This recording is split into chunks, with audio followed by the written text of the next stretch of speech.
الله وبركاته. بسم الله الرحمن الرحيم.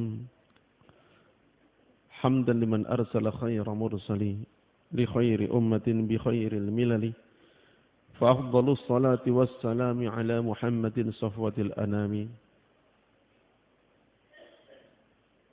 قال تعالى في كتابه الكريم: قل هذه سبيلي أدعو إلى الله على بصيرة أنا من اتبعني وسبحان الله وما أنا من المشركين. قال رسول الله صلى الله عليه وسلم أبي هريرة رضي الله عنه: إذا أنا مت فظهر الأرض خير أم بطنها؟ قال: الله ورسوله أعلم. قال: إذا كان أمراؤكم خياركم وأغنياؤكم سمحاءكم وأمركم شورى بينكم فظهر الأرض خير من بطنها. وإذا كان أمراؤكم شراركم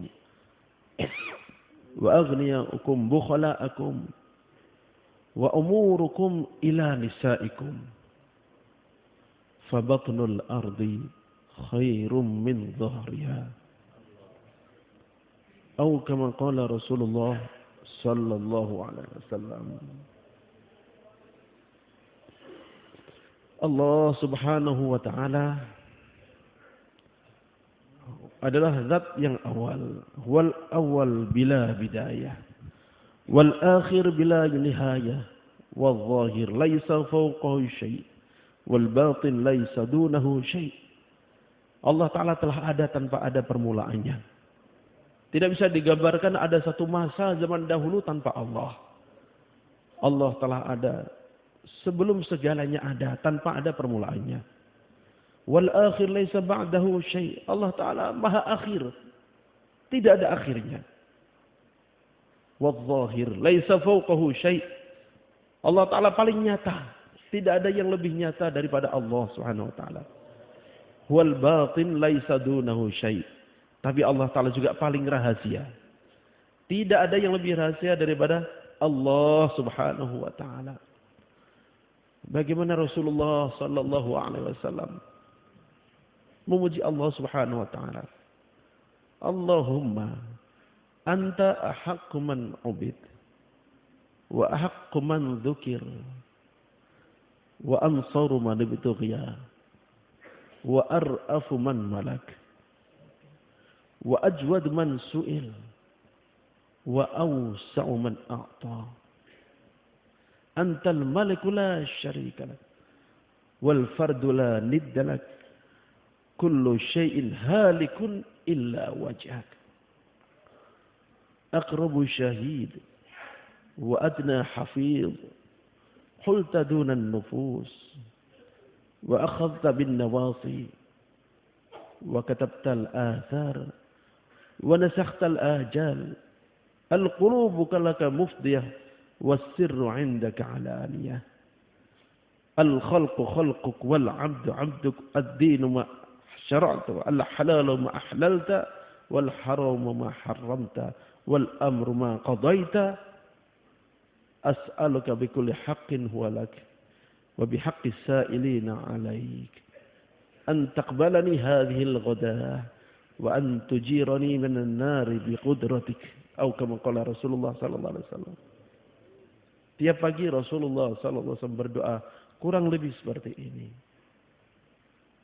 Allahumma anta haqqu man ubid. Ya Allah, engkaulah zat yang paling layak untuk disembah. Wa haqqu man dzukir. Zat yang paling layak untuk disebut. Wa ansaru man ibtughiya. Yang paling mudah memberikan pertolongan di antara yang diharapkan. Wa ar'afu man malak. Yang paling lembut di antara yang punya kekuasaan. Wa ajwadu man su'il. Yang paling dermawan di antara yang diminta. Wa awsa'u man a'ta. Yang paling luas di antara yang memberi. Antal maliku la syarika lak. Engkaulah raja, tidak ada sekutu bagimu. Wal fardula niddalak. Dan engkau adalah yang tunggal, tidak ada tandingan bagimu. Kullu syai'in halikun illa wajhak. Semuanya akan binasa kecuali engkau. Lan tuta'a illa biiznik. Engkau tidak mungkin ditaati tanpa izinmu. Walan tu'sa illa bi'ilmik. Engkau tidak mungkin didurhakai tanpa ilmumu. Tuta'a fatashkur. Engkau ditaati maka engkau syukuri. Wa tu'sa fataghfir. Engkau didurhakai lalu engkau ampuni. Adna syahid, saksi yang paling dekat. Aqrabus syahid, saksi yang paling dekat. Wa adna hafidh, penjaga yang paling berhampiran. Hulta dunan nufus, engkau yang menghalangi di antara jiwa. Wa akhadna bin nawasi, dan engkau yang memegang ubun-ubun kami semua. Wa kitabtal athar, engkau yang menulis bekas-bekas kerjaan manusia.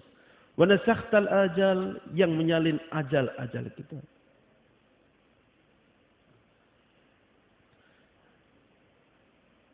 Al-khalqu khalqu wal 'abdu 'abduk. Ciptaan adalah ciptaanmu, hamba adalah hambamu. Al-halalu ma ahlalt, yang halal adalah yang kau halalkan. Wal haramu ma harramta, yang namanya haram adalah yang kau haramkan. Wad-dinu ma syara'ta, agama adalah yang kau syariatkan. Wal amru ma qadait, namanya perkara adalah yang engkau putuskan. As'aluka bikulli haqqin huwa lak, ya Allah, aku minta padamu dengan segala hak yang kau miliki. Wa bihaqqis sa'ilina 'alaik, dan atas nama hak semua orang yang minta padamu. Apa yang diminta Rasulullah sallallahu alaihi wasallam? Antaqbalani hadhil ghadah, terimalah diriku pagi ini. Wa antujirani minan nar biqudratik, dan aku mohon selamatkan aku dari neraka dengan kudratmu. Ini Rasulullah sallallahu alaihi wasallam masih minta diterima oleh Allah Subhanahu wa taala. Masih minta diselamatkan dari api neraka. Apalagi diri kita. Hadirin akan Allah Subhanahu wa taala. Allah adalah Allah. Maka beruntung sekali kita dikenalkan dengan Allah. Bertuhankan Allah, menjadi makhluk Allah, menjadi hamba Allah. Dan merasa sebagai hamba Allah. Puncak ilmu, puncak ma'rifat adalah kenal Allah. Hadirin akan Allah Subhanahu wa ta'ala. Seorang ulama, Ibrahim bin Adham rahimahullah, suatu ketika melewati suatu tempat. Beliau melihat ada orang terbaring di pinggir jalan. Kakinya buntung, tangannya cacat, matanya buta. Sudah begitu terkena lepra. Gak bisa apa-apa.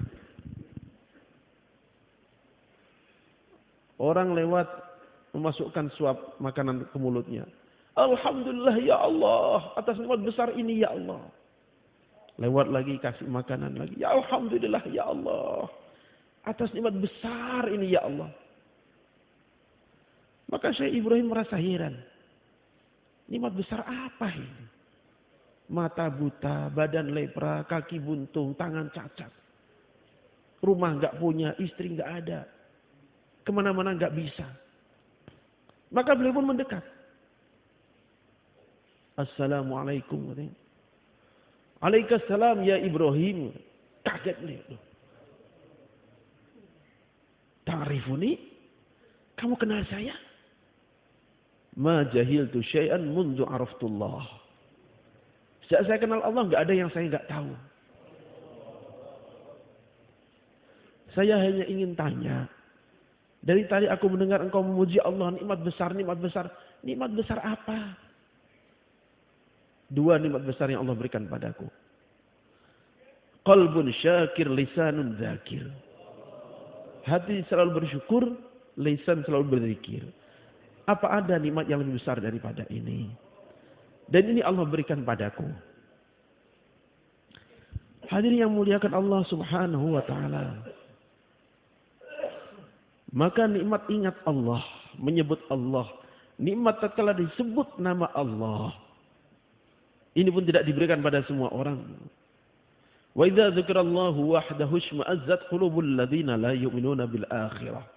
Wa idza dzikral ladzina min dunihi idza hum yastabshirun.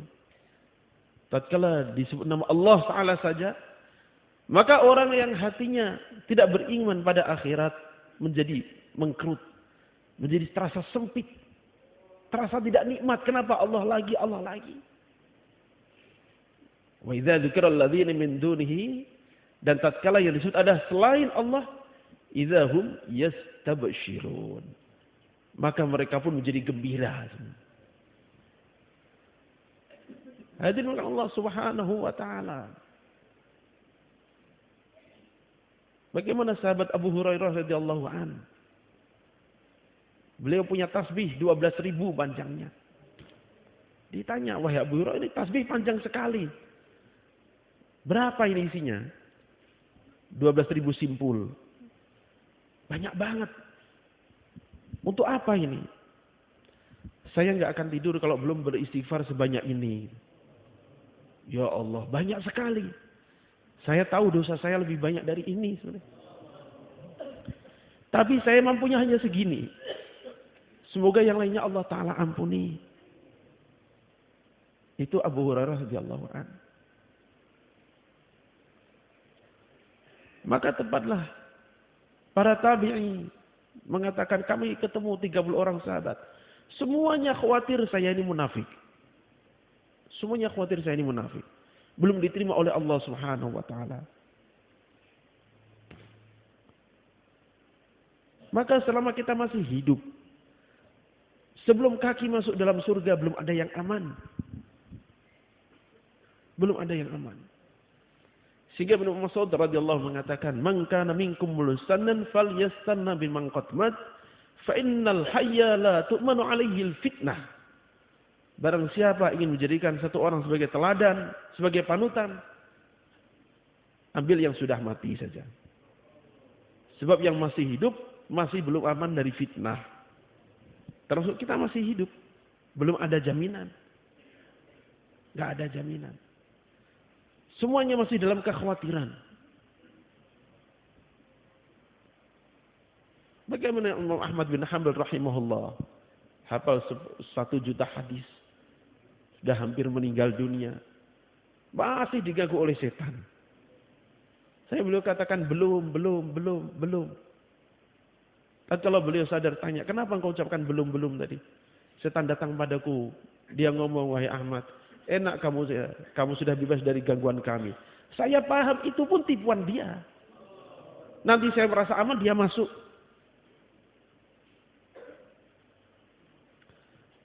Di Mesir zaman dahulu ada seorang muadzin. Fadilah azan ini kita sudah sangat sering mendengar. Atwalun nasi anaqan yaumal qiyamah. Orang yang lehernya paling panjang pada hari kiamat. Di antara tafsirnya adalah orang yang kelihatan paling gagah di hari kiamat. Kelihatan paling tinggi, kelihatan paling gagah. Ditafsirkan lagi, orang yang karena begitu numpuknya pahalanya, sampai untuk melihat aja harus begini, karena banyak pahalanya. Satu orang muadzin tatkala naik ke menara akan azan, melihat ke bawah ada seorang gadis cantik sekali. Maka dia pun turun, nggak jadi azan. Dia tanya, adik ini siapa? Saya baru pindah ke sini. Rumahnya mana? Ini rumah saya. Bapaknya ada. Maka dia pun bertamu. Bapak baru pindah ke sini ya? Iya. Itu gadis di depan itu anak bapak? Iya. Udah punya suami? Belum. Adik ini siapa? Saya mau azan di masjid sebelah sini. Kalau tidak keberatan saya ingin melamar anak bapak ini. Kayaknya nggak bisa. Kenapa nggak bisa? Kita beda agama. Saya Nasrani. Adik kan Muslim. Muadzin lagi. Nggak bisa. Kalau saya masuk Nasrani dikasih enggak? Ya nggak apa-apa. Maka murtad hari itu juga. Dinikahkan. Pengorbanan, sholat, azan, ibadah. Puluhan tahun. Dia korbankan. Pindah agama. Demi wanita.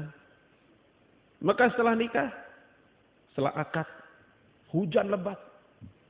Bocor. Oh biar saya Pak. Saya udah biasa naik-naik begini. Maka dia pun naik memperbaiki atap. Atap rapuh jatuh mati. Maka kita semua belum ada yang aman kalau belum masuk surga. Siapapun. Tadi Allah Subhanahu wa taala. Maka bersyukurlah kita diberi satu usaha oleh Allah Subhanahu wa taala. Dikenalkan dengan usaha yang begitu mulia. Yang begitu besar. Yang dengannya Allah Subhanahu wa taala utus para anbiya alaihi wassalatu wassalam.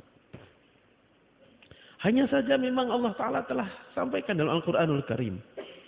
Bahwa hidayah yang Allah Ta'ala janjikan adalah walladzina jahadu fina. Dan orang-orang yang mujahadah memang. Bukan walladzina kharaju fina, bukan. Bukan walladzina safaru fina, bukan. Bukan orang yang sekedar keluar, sekedar musafir, tidak. Yang mujahadah. Yang dijanjikan hidayah, yang mujahadah.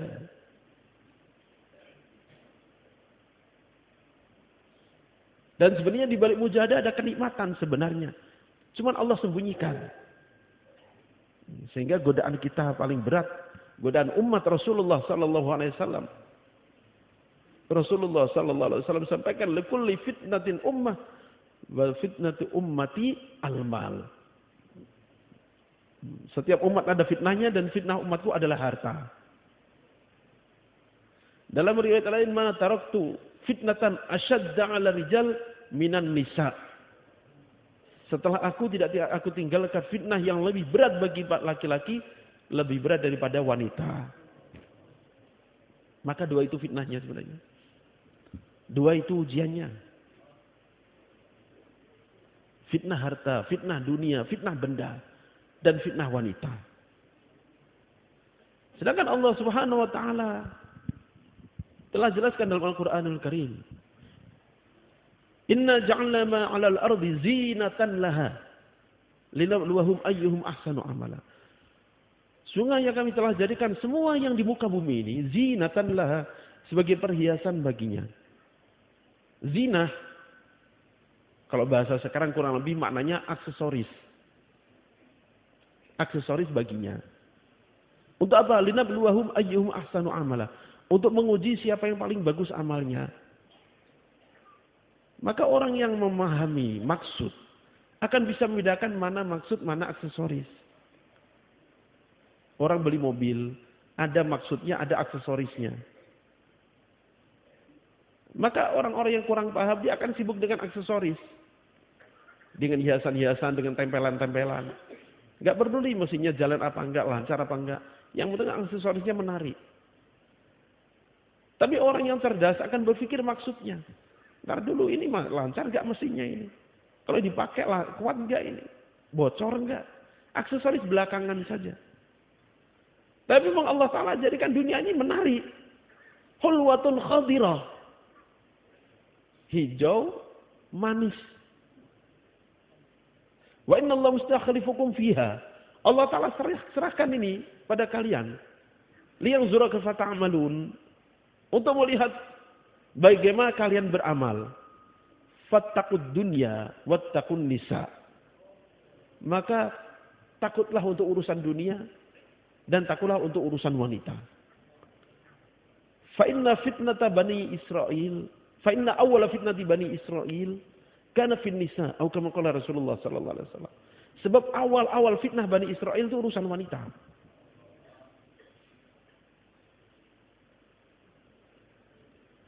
Jadi Allah Subhanahu wa taala fitrah manusia ingin mencari namanya kebahagiaan, ketenangan. ketentraman. Dan ujian adalah nampak bahwa itu semua ada dalam dunia.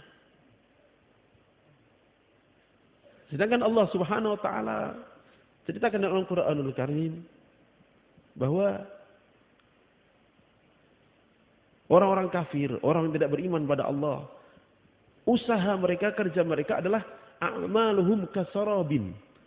Kerja mereka semua, usaha dunia yang mereka buat, kebahagiaan yang mereka tawarkan, ketenangan yang mereka janjikan, itu kasarabin, seperti fata morgana. Biqi'atin, di padang yang luas.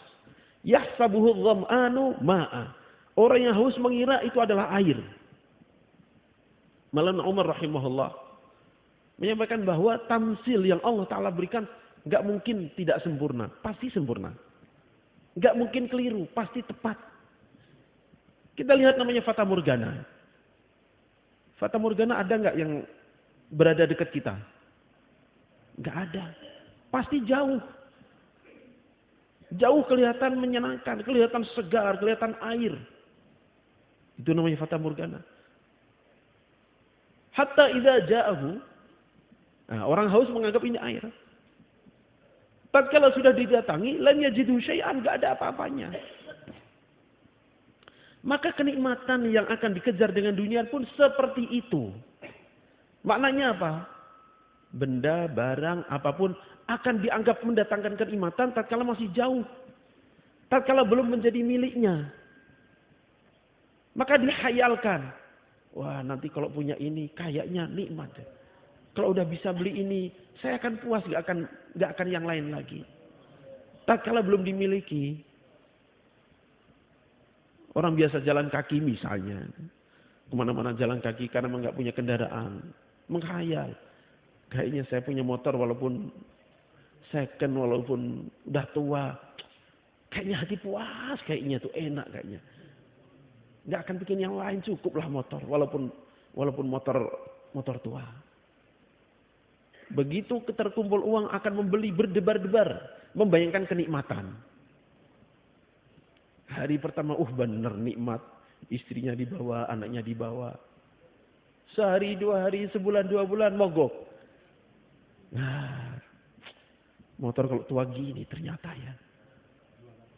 Wah, coba agak baru dikit gitu. Kayaknya kalau kayak gitu, kayaknya puas di hati ini. Nggak akan pengen motor lagi kayaknya. Yang udah puas, yang penting lancar aja. Akhirnya usaha. Beli motor yang lebih bagus lagi. Bener. Sehari, 2 hari merasakan kepuasan. Perasaan dia bahagia. Dipakai kemana-mana. Bener. Alhamdulillah. Puas rasanya. Udah, saya nggak pengen yang lain-lain lah. Udah cukup ini. Tahu-tahu hujan. Ya Allah. Gini rasanya kalau motor tuh. Hujan kehujanan. Ya. Kalau saya punya mobil nggak akan kehujanan kayaknya. Akhirnya berpikir bagaimana ditingkatkan jadi mobil. Nggak apa-apalah. Mobil tahun 70-an yang penting nggak hujanan. Begitu mau kebeli dilihat, udah deg-degan. Sudah lagi punya mobil. Anaknya, istrinya dikasih tahu. Kita nggak bakal kehujanan lagi. Akhirnya kebeli mobil. Bener tuh kan. Iya Pak, kita senang semua.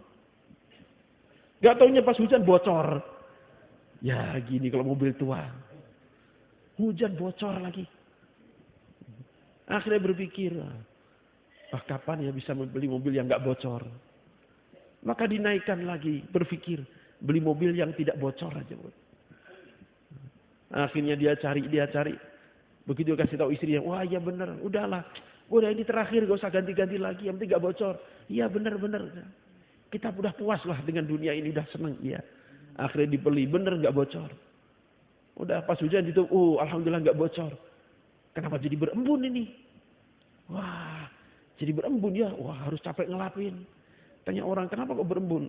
Bapak mobil ada AC-nya enggak? Enggak ada. Lah itu masalahnya. Coba kalau ada AC-nya enggak akan berembun. Gitu ya. Mikir lagi. Coba mobil ada AC-nya. Enggak berembun ya? Iya. Kita pikir gimana mobil ada AC-nya.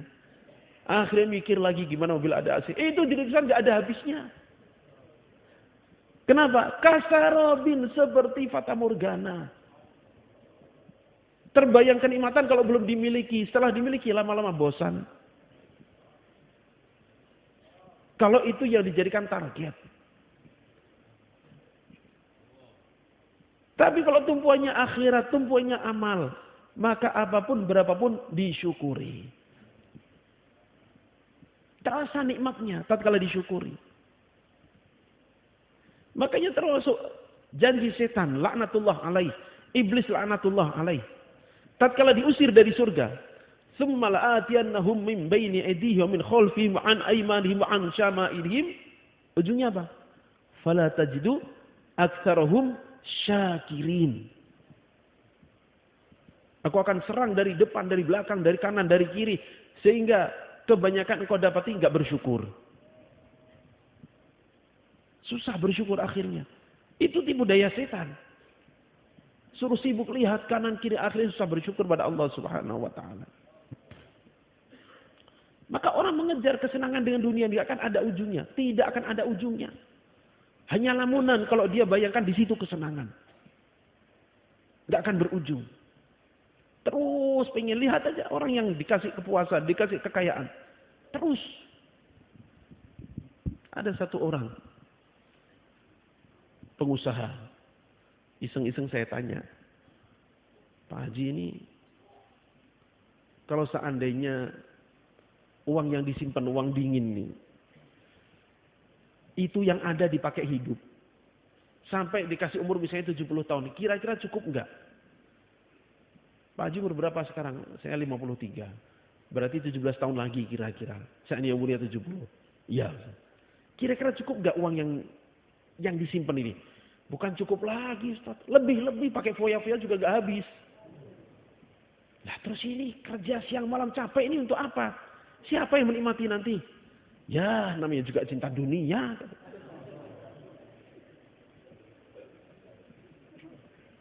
Loh, capek gak tahu untuk siapa capeknya nanti. Yang ada saja gak habis. Lalu capeknya untuk siapa? Kan sengsara akhirnya. Dia yang capek, dia yang dihisap, orang lain yang menikmati. Apa enaknya? Makanya ada seorang fuqaha, seorang faqih dari Mesir, namanya Laits bin Sa'ad, rahmatullah alaih. Beliau ini punya penghasilan harian itu kalau uang kita puluhan juta kurang lebihnya. Puluhan atau ratusan juta. Hasil penghasilan bersih hariannya ini. Seorang alim besar, subhanallah, perdagangannya luar biasa majunya. Tapi ulama menceritakan seumur hidupnya beliau nggak pernah zakat. Kenapa? Selalu habis-habisan untuk sedekah. Karena itu yang nanti akan dinikmati. Sehingga Rasulullah SAW sampaikan, "Ad-dunya daru man la daralah, wa malu la man la malalah." Dunia ini rumah bagi orang yang nggak punya rumah. Dan harta bagi orang yang nggak punya harta. Punya rumah bagus-bagusin di dunia, berapa lama akan ditinggali? Nggak akan lama. Nggak akan lama. Dinikmati paling sampai umur 50-60 tahun. Setelah itu udah nggak bisa menikmati. Kalaupun masih hidup, sudah nggak menikmati lagi. Menikmati pun sedikit sekali. Wa malu man la malalah. Dan harta orang yang nggak punya harta. Nah, lanjutannya ini. Wa ilaha yajma'u man la aqlalah. Dan untuknya orang mengumpulkan, yang mengumpulkan untuk dunia. Dunia untuk dia adalah orang yang tidak punya akal. Kata Rasulullah SAW. Seperti anak kecil. Dia main-main. Tumpuk pasir, dibentuk-bentuk. Tanya, ini untuk apa? Ya pokoknya begini saja. Gak ada maksudnya, gak ada untungnya. Yang penting begini seneng aja. Lah kan sama aja begitu. Cuman bedanya ini numpuk pasir, ini numpuk uang, itu aja. Ujungnya sama-sama ditinggal. Ya ini pasir ditumpuk-tumpuk, disusun, diindah-indahin. Udah makan-makan bubar, ini gak diurus lagi. Nah, ini begitu juga. Lagi numpuk-numpuk uang, tiba-tiba datang Israel, sini-sini, udah selesai. Udah nggak dibawa juga.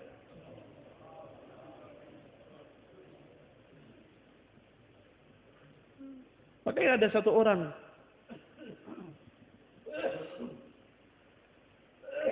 alim, bijaksana, beliau katakan, betapa kasihannya orang kaya yang bakhil. Orang kaya tapi bakhil, betapa kasihannya dia. Hidupnya hidup seperti orang miskin. Orang miskin kalau dimintai uang, dimintai sedekah kan selalu bilang, maaf saya nggak punya apa-apa. Saya nggak punya. Orang bakhil begitu juga jawabannya. Sama, jawabannya sama dengan orang miskin. Ada tamu perlu diikram, ada takaza perlu disambut. Waduh, lagi nggak punya uang, sama. Hidupnya sama dengan orang miskin, tapi di akhirat tetap hisabnya hisab orang kaya. Loh, betapa menderitanya dia. Capek-capek ngumpulkan, nggak dinikmati, hisabnya kena. Kasihan. Itu muka Allah Subhanahu wa taala. Nah, maka kita dengan dakwah ini kita dipahamkan bahwa namanya kenikmatan, ketenangan bukan dalam benda-benda itu, bukan. Bukan dalam dunia itu, bukan, tapi dalam amal. Dalam amal.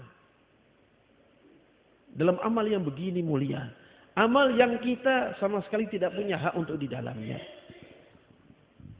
Rasulullah, Allah Subhanahu wa taala pernah bertanya pada Nabi Musa alaihissalatu wassalam, wahai Musa, tahukah engkau kenapa aku memilihmu sebagai nabi? Tidak ya Allah.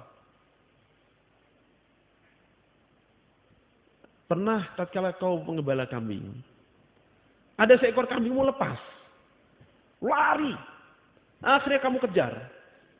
Begitu jauhnya terus kamu kejar sampai akhirnya kambingnya kecapean. Kau pun kecapean juga. Maka kambing kamu tangkap, kamu peluk. Tidak ada satu makian pun, tidak ada satu pukulan pun. Kau elus kepalanya, kau bisikkan ke telinganya. Kambing ngapain kamu capek-capek begini? Kan ujungnya kamu sendiri yang capek, saya pun capek. Apa gunanya? Udah, kamu hanya begitu. Itu yang aku sukai. Makanya aku mengangkatmu sebagai nabi. Itu sabarnya Nabi Musa alaihissalam, seperti itu sabarnya. Sehingga diangkat jadi nabi. Bandingkan dengan diri kita, nggak ada apa-apanya. Jangankan kambing, anak bandel aja udah kadang nggak sabar. Anak padahal, ini kambing ini. Kambing buat jengkel, subhanallah. Nggak dimarahin. Nggak ditampar. Nggak dilempar. Malah dipeluk, digendong. Itu Nabi Musa alaihissalam. Dan Rasulullah SAW juga sampaikan, dan mafhumnya dalam sebuah hadis, bahwa di setiap masa, tatkala Allah Ta'ala akan mengangkat seorang nabi, maka Allah Ta'ala akan melihat hati hamba-hambanya saat itu. Yang hatinya paling tawadhu itu yang diangkat oleh Allah Subhanahu wa Ta'ala. Rasulullah SAW beritahukan bahwa setiap manusia ini dijaga oleh 20 malaikat. 20 subuh sampai asar, 20 asar sampai subuh. Tadi barusan kita salat subuh, shift malam dah pergi, shift siang datang. 2 kanan kiri mencatat amal kita. 2 hafadzah depan belakang menjaga kita. 2 di mata kita. Dah berapa? 6. 2 di bibir kita. 8. 1 di lidah kita, mengajak kita bersolat pada Rasulullah SAW. 1 lagi di ubun-ubun kita. Kalau orang ini tawaduk maka diangkat oleh malaikat ini. Kalau orang ini sombong, tepak. Dipukul supaya jatuh dia. Nah, ini 20, 10, 2 shift. Dan kalau orang ini meninggal dan dia soleh, maka malaikat bertanya, ya Allah, ini yang kami jaga sudah meninggal. Kami pindah kalau begitu ke langit. Tidak, di langit sudah penuh dengan malaikat. Gak ada tempat untukmu. Ya Allah, kalau gitu kamu hidup di bumi seperti manusia. Oh, bukan juga. Enggak juga. Itu tempat jin, manusia, hewan, tumbuhan. Tempatmu bukan di situ. Ya terus kami harus kemana? Kamu diem saja di samping kuburan orang yang kamu jaga. Kamu diem di situ, baca tasbih sampai hari kiamat. Pahalanya untuk yang dijaga. Betapa maha pemurahnya Allah Subhanahu wa Ta'ala. Itu Allah Subhanahu wa Ta'ala Maka kita bersyukur diciptakan sebagai manusia, sebagai umat Rasulullah SAW, dikenalkan dengan usaha mulia tanpa kita ada hak di dalamnya. Mu'til manni qabla istihqaqi, yang memberikan karunia tanpa ada hak bagi penerima. Kita nggak berhak sebenarnya menerima dakwah ini. Sifat kita tahu sendiri kayak apa sifat kita. Allahu Akbar. Kita bisa mengaca sifat kita itu kayak apa. Apa layak kita mengatakan, oh saya ini memang cocok jadi dai. Sifat kita masih jauh sekali. Apalagi mengaku paling paham dakwah. Wah. Mulanya Ilyas rahimahullah. Orang yang sekian lama kemarin kita sudah dengar bagaimana beliau memulai dakwah. Berapa tahun usaha dengan kesabaran, dengan mujahadah. Setelah itu beliau katakan apa? Dari sekian luasnya usaha Rasulullah Sallallahu Alaihi Wasallam, hanya 1/1000 yang aku pahami. Berapa? 1/1000. 0,1%. Itu yang dipahami oleh Maulana Ilyas rahimahullah, kata beliau. Dari usaha Rasulullah SAW. Dari 1/1000 ini yang aku sampaikan pada kalian baru 1/1000-nya. Itu pun kalian gak paham juga. Itu untuk murid-murid beliau, apalagi kita yang jauh begini. Masa kita mengklaim paling paham? Wah, dia tuh gak ngerti dakwah. Kalau saya ini, saya emangnya siapa? Loh, kalau Ilyas saja merasa gak paham. Lalu kita merasa paling paham. Na'udzubillah min dzalik. Dari mana kita dapat kepahamannya? Itu dengan Allah Subhanahu wa taala. Maka dalam dakwah ini perlu kita merasa berhajat, merasa kurang, merasa takut, merasa khawatir. Satu sisi syukur kita dipilih oleh Allah Ta'ala tanpa ada hak dalam diri kita di dalamnya untuk kerja yang begini mulia. Sisi lain kita syukur, khawatir kalau kita salah menunaikannya. Imam Yusuf rahimahullah dalam sebuah bayan hidayah beliau sampaikan bahwa kalian sebentar lagi akan bergerak. Matahari bergerak. Kemudian cahaya tersebar kemana-mana karena bergeraknya membawa cahaya. Maka jamaah pun begitu juga. Kalau bergeraknya membawa cahaya akan menyebarkan cahaya. Tapi kalau bergerak membawa kegelapan akan menyebarkan kegelapan juga. Akan menyebarkan kegelapan juga.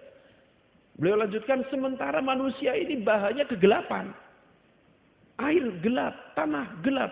Kalau hanya itu modalnya bergerak, maka kegelapan akan menyebar di mana-mana. Maka itulah perlunya amal-amal nurani. Amal-amal nurani. Dan Allah Subhanahu wa taala. Sehingga selalu kita diingatkan, dalam dakwah ini target pertama adalah diri saya. Diri saya, bagaimana Allah Ta'ala terima saya. Allah terima saya. Rasulullah aja minta diterima tadi. Apalagi saya. Perlu doa, perlu tadarruk, perlu minta. Minta supaya diterima oleh Allah Subhanahu wa taala. Kalau kelayakan kita dites jadi dai enggak ada yang layak kayaknya. Enggak memenuhi syarat, gugur semua di tes awal juga udah. Bagaimana Nabi Nuh alaihi wasallam melihat itu? Nabi Nuh alaihi wasallam. Subhanallah. 950 tahun ngajak kaumnya. Da'autu qaumi lailan wa nahara. Malam dan siang. Falam yazidhu du'ai illa firara. Dakwahku tidak menambah mereka kecuali makin jauh aja makin lari. Wa inni kullama da'autuhum litaghfira lahum. Setiap kali aku mengajak mereka supaya engkau ampuni mereka, ja'alu asabi'ahum fi azanihim. Tutup telinga mereka rapat-rapat. Wastaghshaw thiyabahum. Angkat bajunya, tutup muka mereka. Wa asarru wastakbaru istikbara. Ngotot begini ini dan takabur mereka. Kalau seandainya kita silaturahim ke orang, khususi ke orang yang langsung tutup telinga, gimana kita kira-kira? Mau diteruskan? Orang bukan ada ditutup, telinga ditutup. Nabi Nuh melanjutkan, "Summa inni da'autuhum jihara."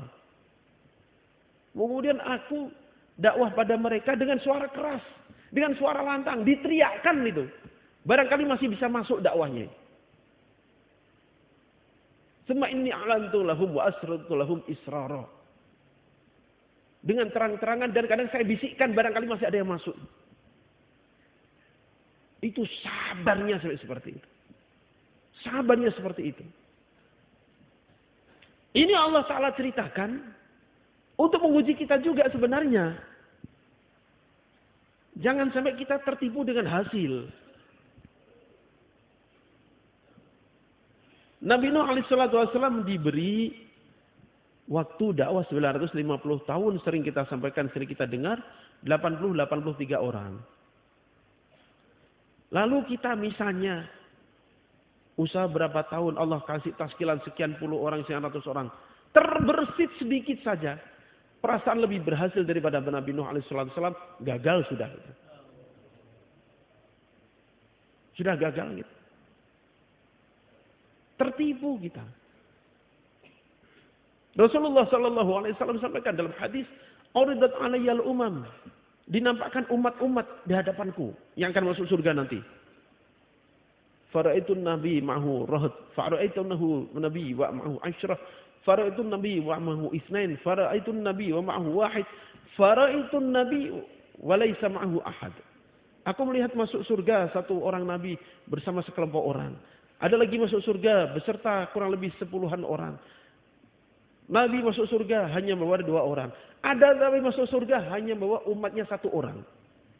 Ada Nabi yang masuk surga sendirian, gak ada yang ikut sama sekali.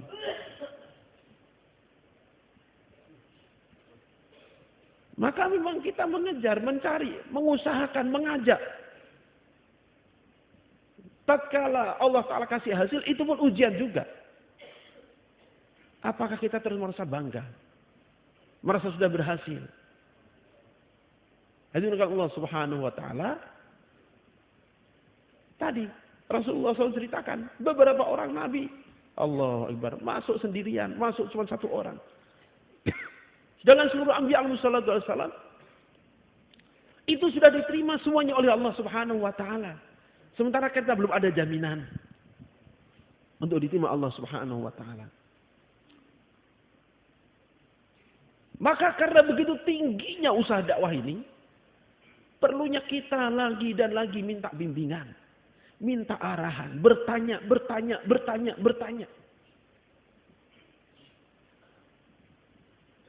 So kita semua nggak ada yang paham, kita nggak ada yang ngerti. Dan kita lihat bagaimana masyayikh-masyayikh kita yang sudah puluhan tahun itu pun merasa tidak ngerti juga. Tatkala ada masalah musyawarah dulu baru dijawab. Musyawarah dulu baru dijawab. Kadang masalah nampaknya bagi kita sederhana. Ntar kami musyawarahkan dulu. Kumpul musyawarah baru dijawab. Aduh Allah Subhanahu wa Ta'ala. Karena musyawarah ini perkara mahal. Pemberian Allah Subhanahu wa Ta'ala, hadiah Allah Ta'ala untuk umat ini. Suatu ketika Rasulullah SAW bertanya pada Abu Hurairah radhiyallahu anhu, "Ya Aba Hurairah, idza ana mittu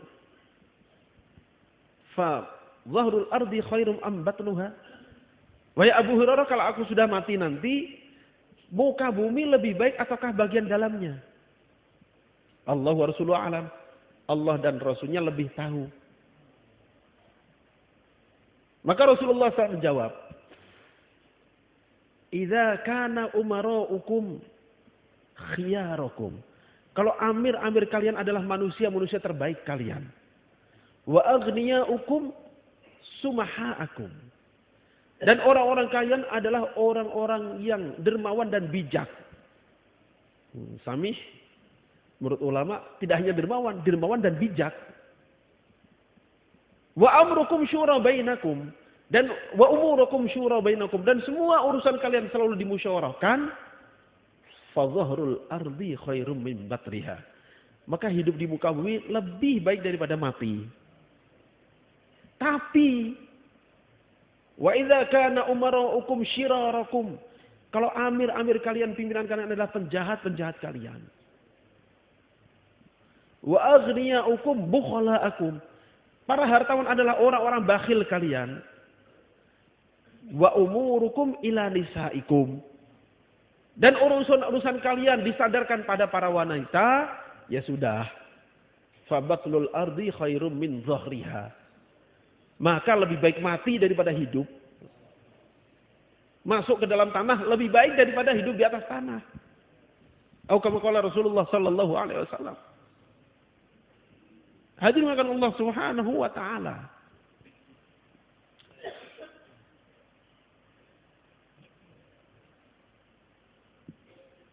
Sebab bagaimanapun, walaupun tidak secara langsung mempengaruhkan, setiap pemimpin akan berpengaruh karakternya pada orang yang dipimpin. Imam At-Tabari rahimahullah menceritakan masa-masa sebelum Umar bin Abdul Aziz rahimahullah. Masa sebelum beliau adalah ada namanya Raja Walid bin Abdul Malik. Walid bin Abdul Malik ini punya hobi properti. Sibuk properti pokoknya. Tanah bangunan, tanah bangunan, tanah bangunan. Itu kesibukannya. Maka masyarakatnya di mana-mana itu yang difikirkan. Di rumah mikir itu, di masjid mikir itu, di warung mikir itu. Kemana-mana itu yang diomongkan. Udah punya rumah berapa? Beli tanah di mana? Ada tanah murah enggak? Itu yang diomongkan di mana-mana. Subhanallah, dia mati. Diganti oleh saudaranya, Sulaiman bin Abdul Malik. Ini antik lagi dia. Hobinya makan enak dan wanita cantik. Pokoknya yang diinginkan, yang difikirkan bagaimana ada menu-menu lezat. Makanan-makanan nikmat. Dan bagaimana ada informasi tentang budak-budak cantik yang baru-baru datang yang dijual. Subhanallah, orang di mana-mana ngomongnya berubah. Yang kemarin ngomong properti, hari itu berubah ngomong-ngomong makanan perempuan, makanan perempuan, makanan perempuan.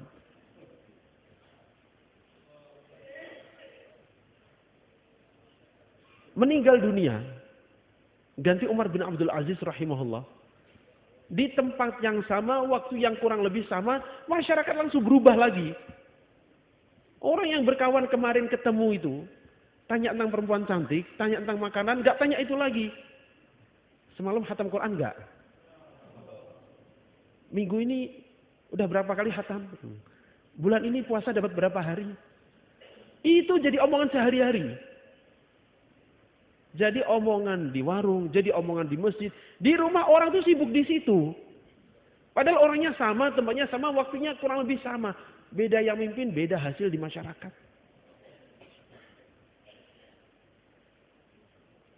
Makanya Rasulullah SAW tadi sampaikan, idza kana umara'ukum khiyarakum. Tatkala pimpinan-pimpinan kalian adalah orang-orang terbaik kalian. Itu seperti Umar bin Abdul Aziz rahimahullah. Beliau tidak lama, hanya 30 bulan memimpin. Hanya 30 bulan. 2 tahun 6 bulan, 2 tahun setengah. Tapi amaliyahnya mempengaruhi rakyatnya semua.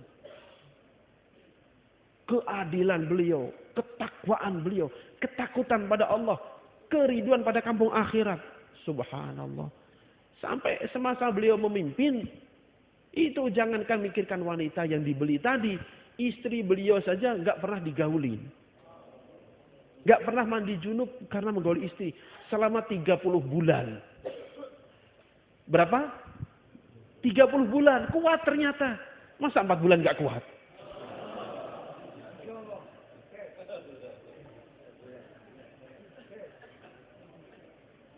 Dan ini raja. Masya Allah. Istrinya ini wanita paling top zaman itu. Bapaknya raja, kakeknya raja, pamannya raja, saudaranya raja, anaknya pun raja. Ponakannya 6 atau 7 orang sekitarnya itu raja semua. Istri beliau ini, permaisurinya ini. Itu 30 bulan gak disentuh sampai matinya. Masa kita baru 4 bulan udah bilang kangen. Emang istri kita lebih hebat dari istri beliau?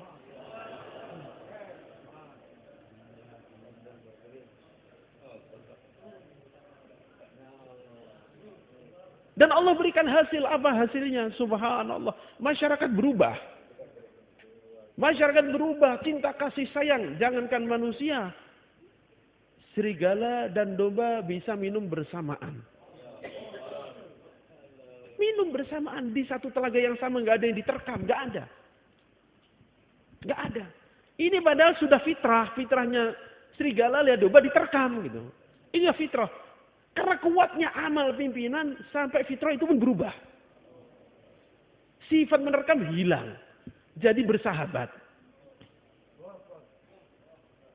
Sehingga tatkala seekor domba diterkam serigala, penggembala teriak, "Inna lillahi wa inna ilaihi raji'un." Umar bin Abdul Aziz meninggal ini. Kata yang lain, "Kamu ngomong apa? Kambing mati aja bawa-bawa khalifah." Saya yakin beliau meninggal. Dari mana kamu taunya? Ini tadi. Saya hitung sejak beliau jadi khalifah, nggak ada kambing diterkam serigala, nggak ada. Ini tadi diterkam, saya yakin beliau meninggal. Itu jauh. Nggak ada WhatsApp, nggak ada HP. Nggak ada berita tiba-tiba diupload meninggal dunia, nggak ada. Maka dicek benar ternyata. Beliau meninggal hari itu. Baru meninggal langsung nampak. Begitu beliau dibawa, diiringkan begitu. Subhanallah. Terbang satu anak panah dari langit. Jatuh di atas jenazahnya. Dibuka ada gulungan kertas. Dibaca oleh orang di situ. Minallahil aziz. Bismillahirrahmanirrahim. Bara'atu minallah. Bara'atu minan nari. Minallahil aziz. Li Umar bin Abdul Aziz minan nar. Bara'atu minallahil aziz. Li Umar bin Abdul Aziz minan nar. Ini adalah sertifikat bebas neraka bagi Umar bin Abdul Aziz.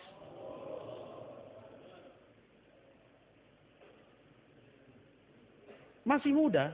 Meninggal umur 32 atau 36 tahun begitu.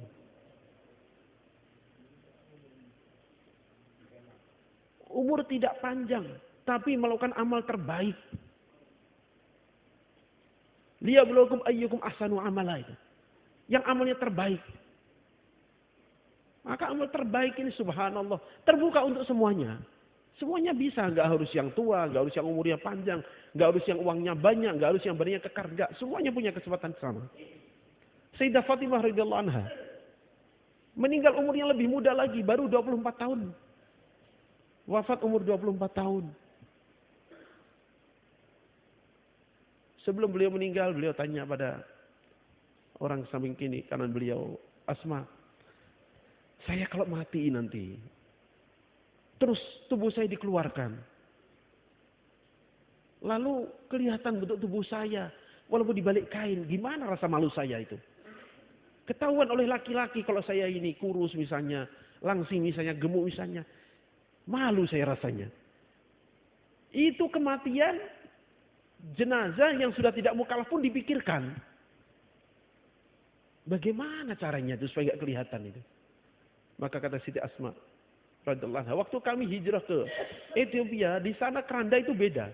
Kalau laki-laki cukup pakai kain, kalau perempuan ditutup, ada tutupnya lagi pakai bambu dan kain di atasnya. "Ah, saya pengen itu.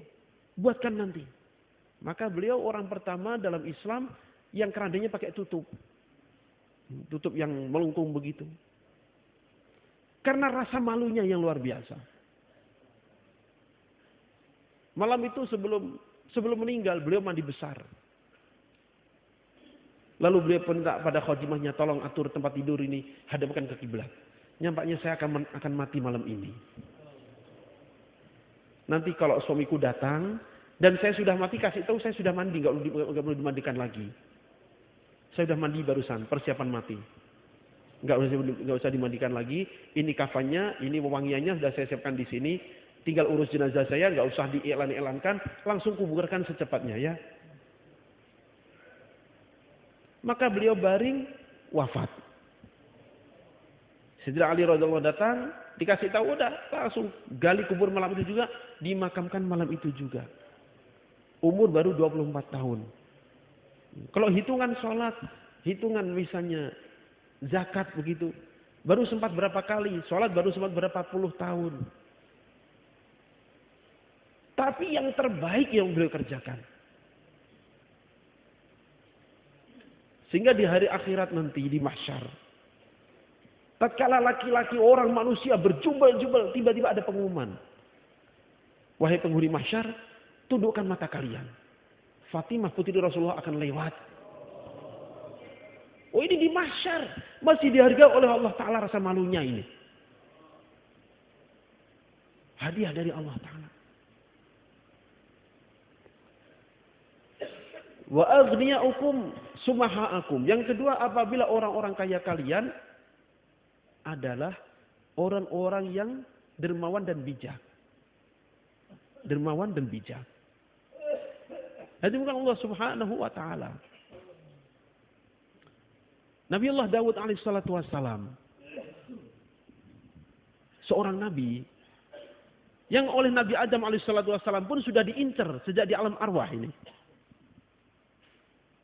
Tatkala ruh kita dan seluruh manusia dikeluarkan dari tulang punggung Nabi Adam. Di mana? Di Na'man tempatnya. Di dekat Arafah sana. Di dunia yang dikeluarkan. Maka nampak semut-semut. Ruh itu bentuknya semut putih-putih. Nampak ada yang bercahaya. Ya Allah, itu siapa itu? Itu keturunanmu yang nanti jadi nabi di antaranya. Siapa namanya? Daud. Oh, saya suka dengan cahayanya itu. Umurnya berapa ya Allah? Sekian tahun. Oh, pendek. Tolong tambah lagi ya Allah. Enggak, jatahnya segitu memang. Kalau saya tambah boleh enggak dari umur saya? Ah, boleh, boleh. Ya udah ya Allah, aku berikan 40 tahun umurku padanya. Udah, selesai akad. Dikasih umur 40 tahun dari umur Nabi Adam alaihissalam. Maka tatkala Nabi Adam dijemput malaikat maut. Dia bilang, "Doh, kan umur saya masih 40 tahun lagi, kenapa dijemput sekarang?" Kan sudah diberikan dulu waktu di alam arwah ke Nabi Daud. Ah, enggak pernah saya berikan itu. Saya enggak pernah ngasih itu.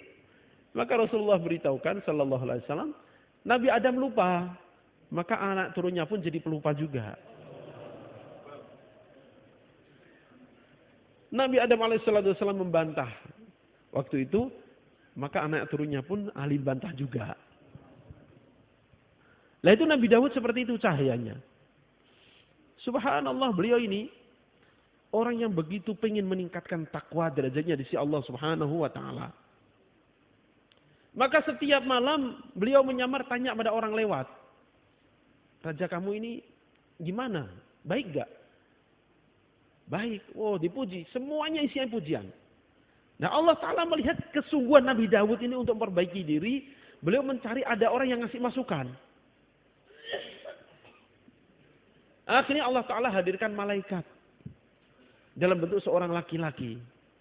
Ditanya. Bagaimana Nabi Daud? Bagaimana raja kamu ini? Oh, Daud. Iya. Dia sih baik sebenarnya, adil. Cuman sayang. Dia ini keperluan hariannya masih ngambil dari Baitul Mal. Itu saja. Oh, pulang sedihnya luar biasa. Sedihnya luar biasa. Sebab beliau ini sebelum menjadi raja, sempat menjadi tukang batu juga.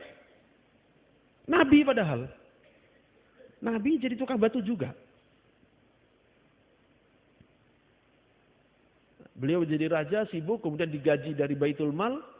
Beliau merasa sedih setelah mendengar kritikan malaikat tadi. Beliau pikir bukan malaikat. Akhirnya beliau doa, ya Allah, berikanlah rizki padaku dari tanganku sendiri. Kurang lebih begitu doanya. Maka dari situ, wa alanna lahul hadid. Allah Ta'ala berikan kemampuan untuk melembutkan besi. Beliau membuat baju besi, dijual kalau tidak salah 6.000 dirham. Kalau tidak salah. 6.000 dirham, yang 4.000 disedekahkan, yang 2.000 untuk nafkah. Sedekahnya 2/3. 1/3 untuk nafkah. Allahu Akbar. Nah, ini contoh agniya hukum, sumaha hukum itu ini contohnya. Maka yang tepat. Kalau Maulana Ibrahim damat barakatuhum tekankan bahwa namanya karkun itu mesti punya pekerjaan sendiri. Saya beliau katakan wajib punya pekerjaan. Wajib punya pekerjaan. Ada satu orang masyayikh, lupa saya namanya. Dulu sekali. Ada orang tanya, Maulana, biar saya istiqomah tuh gimana caranya? Ya, itu setiap masyayikh kan punya jawaban berbeda-beda. Ada di antara masyayikh itu yang menjawab 2 saja syaratnya supaya istiqomah. Apa itu kok 2 saja? Pertama, istri kamu mendukung. Kalau istri kamu mendukung, kamu mau mesti target nanti, kamu keluar lagi. Yang kedua, kamu punya asbab sendiri yang halal. Kalau kamu punya 2 itu, insya Allah istiqomah. Hadirkan Allah Subhanahu wa Ta'ala. Dalam Al-Quran kita diberitakan bi amwalikum, dengan harta kalian. Dengan harta kalian, hartanya sendiri. Abdullah bin Mubarak rahmatullah alaih. Suatu ketika beliau berangkat jihad. Tatkala berjihad itu ada seorang pemuda nangis. Ya heran, ada apa ini? Kenapa anak muda nangis? Saya nggak punya apa-apa. Ikut jihad punya kuda cuma 1. Itu satu harta saya. Lah terus itu kena serangan musuh mati. Oh. Kalau gini gimana? Gini. Anggap saja kuda itu milik saya. Terus maksudnya dulu belinya berapa, saya ganti uang. Masya Allah, jazakallah kalau begitu. Terima kasih. Dulu harganya sekian, ya udah ini saya bayar. Masya Allah, cium tangan, terima kasih. Alhamdulillah, jazakallah. Udah, perang pun berlalu, hari pun berlalu. Malam hari anak muda ini mimpi sudah sampai mahsyar. Di sana namanya mahsyar, Allahu Akbar. Itu tanah berubah jadi tembaga kan? Tanah jadi tembaga, matahari diredahkan, gak ada naungan, sandal gak ada, baju tutup kepala gak ada, kepanasan luar biasa. Lompat sana sini, ya Allah, ini panas luar biasa. Tengah-tengah begitu kelihatan kudanya. Itu kuda saya. Dihitung berbaris 70 kembar. 70 ekor kembar. Alhamdulillah. Akhirnya ada kendaraan. Lari dengan semangat. Begitu mau dekat dihadang malaikat. Mau kemana? Itu mana kuda saya? Kemarin kuda kamu. Sekarang bukan punya kamu lagi. Punya Abdullah bin Mubarak ini. Ya. Begitu bangun. Lari dia. Mana Syekh Abdullah, mana? Ketuk pintu. Assalamualaikum Syekh. Waalaikumsalam. Ada apa anak muda? Syekh, ini uang saya kembalikan. Ntar dulu ceritanya, gimana ceritanya? Kan sudah selesai akadnya. Enggak bisa. Gimana ceritanya? Kan kemarin kamu udah terima kasih, jazakallah. Kenapa dikembalikan? Jadi semalam saya mimpi. Sampai mahsyar. Itu kuda saya kelihatan jadi 70. Saya nggak boleh naik. Nah makanya saya kembalikan. Kamu untuk dapat itu perlu mimpi. Saya udah lihat itu tanpa mimpi. Makanya saya kasih uang itu, udah bawa pulang lagi sana. Maka kita kalau keluar dibekalin orang, dimodali orang, jangan gembira. Jangan sampai di masyar kayak gini tadi ceritanya, gimana coba? Alhamdulillah uang utuh. Tadi ada yang traktir uang 40 hari. Lah. Kalau di masyar seperti ini ceritanya gimana? Ternyata itu 40 harinya pas makbulnya. Harus berbagi sama yang ngasih uang. Zaman Sayyidina Umar radhiyallahu an, satu orang datang, ya Amirul Mukminin, saya pengen keluar tapi gak punya uang, gimana ini? Maka beliau tanya, siapa yang perlu tenaga ini? Suruh kerja ini. Saya ya wahai Amirul Mukminin. Bawa dia. Maka dikerjakan di kebun kurma. Setelah beberapa hari berlalu, sebulan atau berapa gitu, ditanya bosnya, gimana kerja? Alhamdulillah bagus kerjanya. Udah ada gajinya, ada sekian, udah panggil. Maka dipanggil oleh Sayyidina Umar radhiyallahu an. Kamu kerja, ini uang kamu, ini gaji kamu, ambil. Sekarang terserah kamu.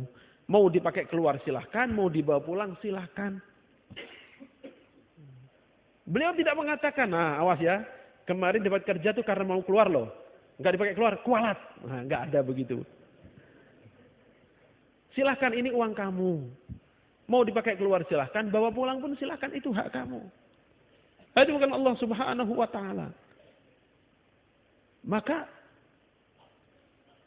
kita dalam bermuamalah itu pun adalah amal juga. Muamalah pun amal juga. Satu orang murid Imam Abu Hanifah rahmatullah alaih. Beliau ditanya, Imam Muhammad bin Hasan rahmatullah alaih, wahai Tuan, kenapa engkau tidak menulis kitab tentang zuhud? Maka kata beliau, kitab tijarah inilah kitab zuhud. Kitab tijarah inilah kitab zuhud. Kenapa? Tijarah itu saja bisa dikerjakan dengan benar, dengan lurus. Itu perlu keimanan berlipat-lipat. Bagaimana Imam Abu Hanifah rahmatullah alaih? Imam Abu Hanifah rahmatullah alaih. Beliau bermuamalah. Begitu hati-hatinya. Begitu hati-hatinya. Suatu ketika beliau akan pergi ada hajat. Beliau pesan pada temannya, tolong ini barang saya dijaga ya. Masih hafalkan harganya ini sekian-sekian. Oh iya tahu. Kurang lebih sama barangnya. Nah kecuali ini. Ini lihat ini. Ada cacatnya. Nanti kalau ada yang beli harganya turunkan sekian. Kasih tahu ini ada cacatnya ya. Iya. Udah. Pergi beliau. Setelah selesai hajat beliau datang. Kosong. Laku semua. Alhamdulillah laku semua diborong orang tadi. Terus itu yang barang cacat. Ya laku juga. Enggak. Dikasih tahu enggak? Ya Allah lupa saya. Lupa enggak saya kasih tahu itu satu barang itu. Oh ya sudah. Uangnya sedekahkan semua saja. Bukan hanya senilai itu. Bukan hanya senilai baju. Tidak. Semuanya disedekahkan. Semuanya disedekahkan. Allahu Akbar. Suatu ketika beliau dalam perjalanan jalan kaki begitu mau pulang atau mau kemana gitu. Turun hujan. Maka beliau berteduh. Tengah-tengah berteduh beliau tanya, ini rumah siapa? Rumah Fulan. Fulan yang punya utang pada saya itu. Iya. Innalillahi wa inna ilaihi raji'un. Waduh. Jangan-jangan ini termasuk riba ini gitu. Kullu qardin jarra naf'an fahuwa riba. Saya ngutangin dia, saya numpang berteduh. Wah, jangan-jangan riba. Kasih tahu, udah saya bebaskan utangnya.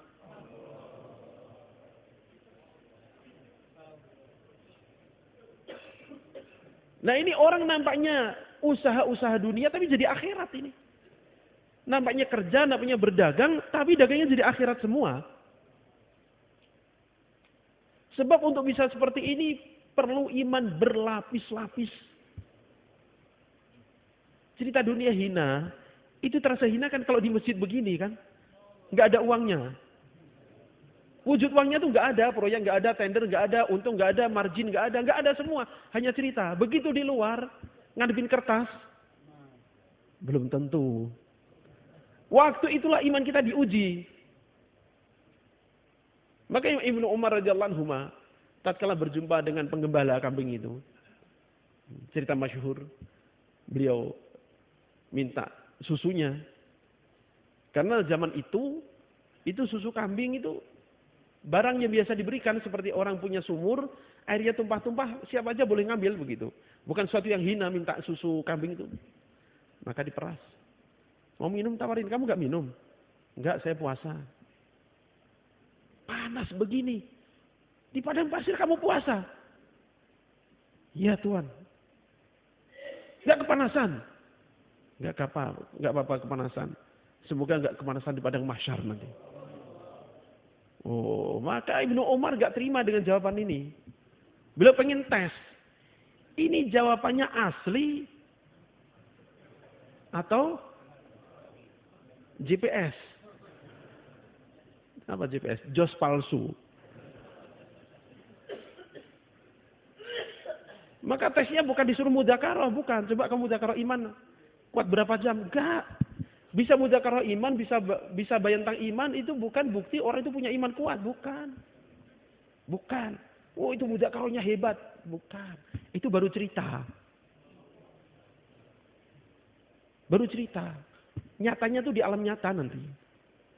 Maka dites oleh Ibnu Umar radhiyallahu anhu. Saya sebenarnya pengen makan ini. Bisa nggak saya beli kambingnya? Oh jangan Tuhan. Jangan. Saya ini budak. Ini kambing bukan punya saya. Amanahnya hanya untuk digembalakan, bukan untuk dijual. Tapi banyak ini kok. Ini banyak kalau dibeli satu nggak ketahuan. Jangan Tuhan, jangan. Ketahuan bahaya. Ya kalau ketahuan tinggal bilang aja. Diterkam serigala beres. Dia pasti percaya. Apa jawab penggembala? Fa'ainallah. Terus di mana Allah? Terus di mana Allah? Subhanallah. Ibnu Umar itu begitu bahagia mendengar jawaban ini. Ya Allah, di tengah padang pasir, panas, terik, penggembala kambing diajak untuk berbohong, diajak untuk khianat, menjawab, fa'ainallah. Di mana Allah? Maka beliau pun pulang, beliau beli kambing itu semua dengan budak-budaknya, budaknya dimerdekakan, kambing dihadiahkan. Setelah terima kambing, disedekahkan lagi oleh budak itu. Ini cerita orang yang punya itu begini ini orang punya iman ini. Kita ini baru bisa cerita tentang iman. Punya enggaknya wallahu a'lam. Maka kita jangan tertipu, jangan terkecoh. Bisa mudzakarah iman, bisa bayan iman. Imannya sudah sampai langit. Belum tentu. Nanti dilamakan ujiannya di lapangan itu. Ujiannya di lapangan. Tatkala ada uang, tatkala ada untung, ada bisa sedikit di mark up. Nah itu ujiannya. Masih jujur enggak? Masih amanah enggak? At-tajiru saduqul amin yuhsyaru ma'an nabiyyin wasiddiqin wasyuhada. Pedagang itu kan zahirnya sibuk dunia, zahirnya. Tapi dia jujur, dia amanah di masyarnya dengan Nabi, coba. Nabi bukan kumpulnya dengan Nabi. Siddiqin bukan kumpulnya dengan siddiqin. Mati syahid enggak, dagang tiap hari. Tapi punya sifat ini, dikumpulkan dengan syuhada. Allahu Akbar. Dengan sifat. Nah, bukan dagangnya itu. Sifat dalam perdagangannya itu yang mahal. Sifat sidik dan amanah. Itu yang mahal. Itu yang langka. Nah itu modalnya satu apa? Iman. Orang bisa jujur, bisa amanah kalau imannya masuk. Kalau imannya baru cerita, baru mudzakarah, baru dengar, baru bayan, belum masuk, ya nggak bisa. Ya nggak bisa. Begitu keluar dari masjid, mudzakarahnya ketinggalan di masjid. Di luar lagi sudah lupa dengan mudzakarahnya. Maka perlu usaha, perlu mujahadah untuk masukkan itu perlu mujahadah. Aghniyaukum sumahaakum. Orang kayanya dermawan dan bijak. Para sahabat al-ajma'in, subhanallah, mereka ini Allahu Akbar. Betul-betul contoh. Maulana Ihsan Damat Barakatuhum. Dalam istimak di Rewin beliau ceritakan ada seorang sahabat, ada satu orang mau beli kuda, datang ke pasar, cari, nggak dapat. Akhirnya dapat kuda yang dicari, gagah gitu, tapi agak mahal, ditawar nggak dikasih. Tuhan, ini menglayaknya segini, iya betul sih, tapi bisa ditawar nggak? Nggak, maaf nggak bisa. Akhirnya cari lagi nggak dapat. Balik ke penjual pertama sudah nggak ada, pergi. Ini mana bapak yang jual tadi? Udah pulang tuan. Udah laku belum? Belum. Alhamdulillah.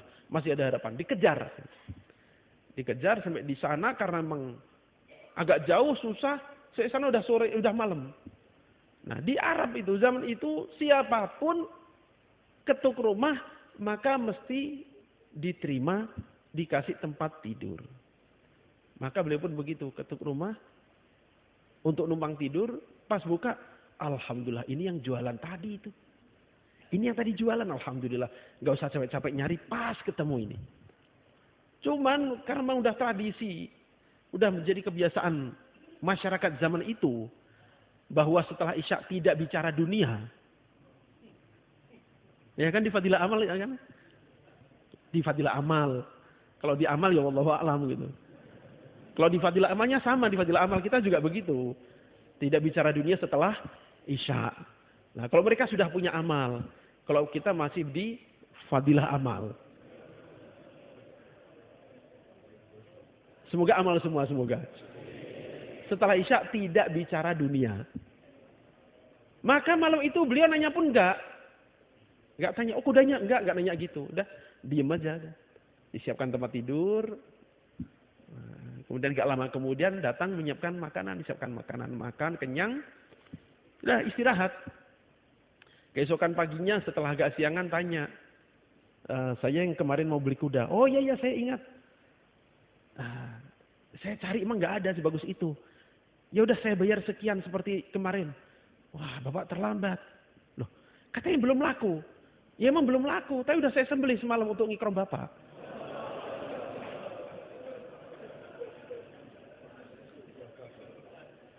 Kebayang oleh kita sahabat itu kayak apa? Betapa sangat proporsionalnya. Waktunya muamalah. Waktunya muamalah ya muamalah. Ini harganya maaf gak bisa kurang karena segini. Ya sudah. Tapi begitu waktunya muasyarah, waktunya ikram, harga itu lupa semua. Disembelih diberikan cuma-cuma. Maka beliau tidak turunkan harga itu bukan karena cinta dunia, enggak. Karena memang muamalahnya begitu gitu. Begitu tiba masanya ikram, udah lupa semua itu. Semoga Allah berikan ini pada kita ya. Imam Malik bin Dinar rahmatullah alaih. Suatu ketika datang sebuah kota. Melihat penjual buah tin. Maka beliau cari uang nggak ada. Beliau lepas khufnya. Dan beliau tanya, Pak, maaf. Saya mau beli buah tin tapi nggak punya uang. Boleh nggak saya tukar pakai khuf ini? Apa itu? Khuf lusuh ini tukar pakai buah tin, mana ada? Oh ya udah nggak apa-apa, pergi aja.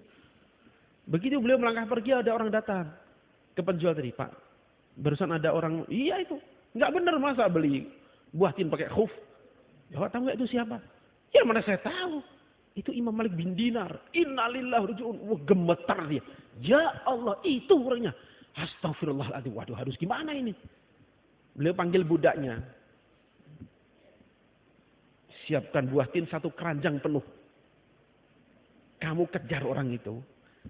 Asalkan beliau mau terima ini. Hadiahnya kamu saya merdekakan. Gembira budak dikejar Imam Malik bin Dinar. Tuan tunggu sebentar. Ada apa? Tolong terima ini. Loh, apa buah tin sebanyak ini? Kamu ini siapa? Saya budaknya pemilik toko yang bapak mau beli tadi. Terus, ya saya disuruh ini.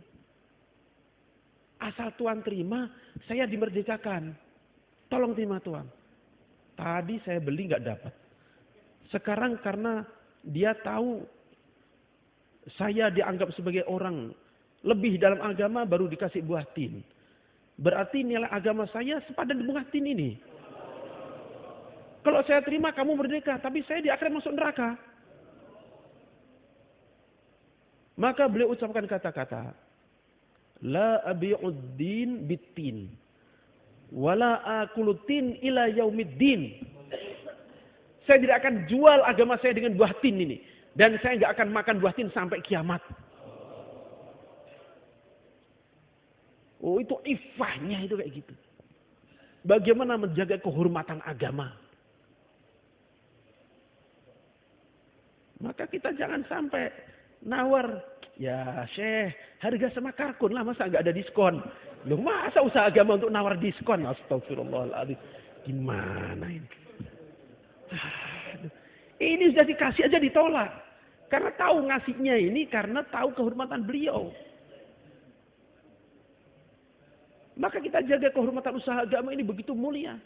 Kan kita sering dipesan oleh masyayikh-masyayikh kita.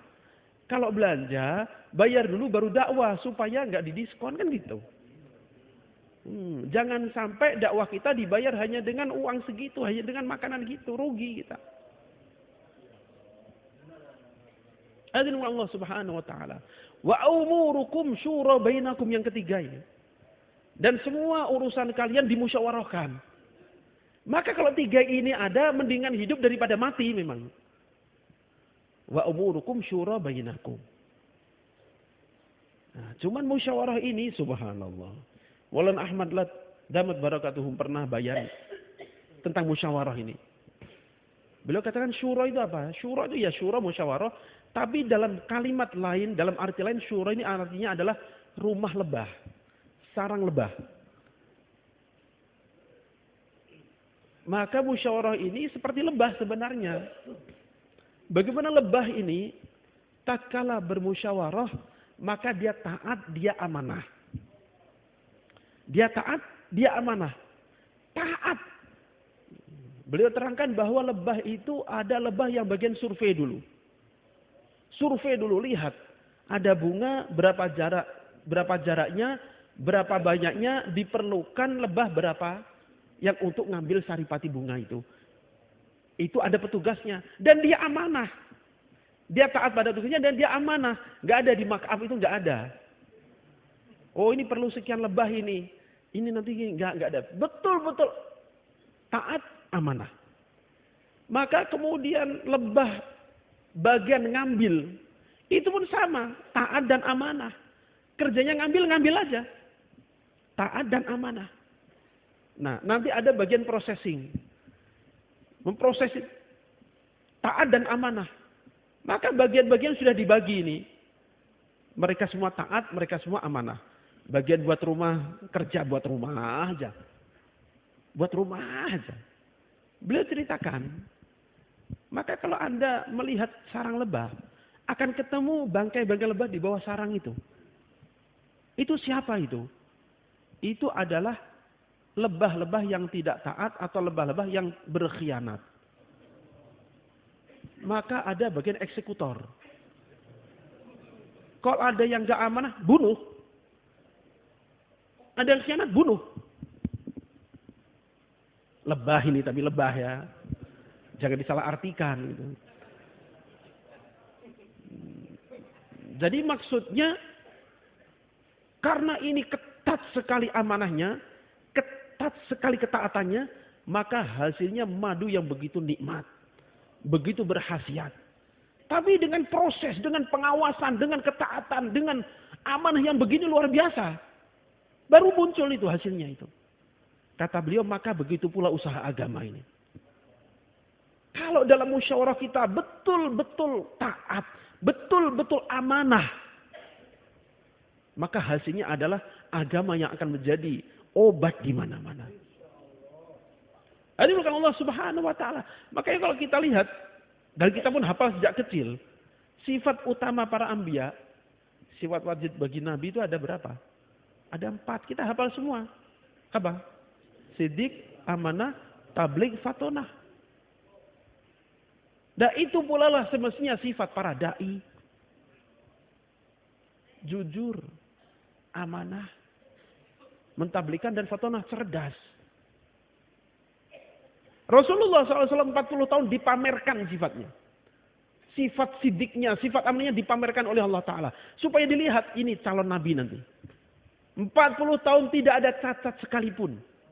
Gak pernah berbohong seujung kata pun. Gak pernah berkhianat seujung rambut pun. Amanah betul-betul dijaga. As-sadiqul amin, as-sadiqul amin, as-sadiqul amin. Di mana-mana itu gelarnya. Di mana-mana itu gelarnya. As-sadiqul amin. Karena ini sifat utama ini. Bagaimana dalam musyawarah ini pun dibawa. Mana bilahim damat barakatuhum sampaikan bahwa sebagaimana syarat diterimanya amal adalah iman, maka syarat berjalannya amal dakwah adalah amanah. Tanpa iman, amal gak diterima. Tanpa sifat amanah, maka amal dakwah khawatir gak diterima juga.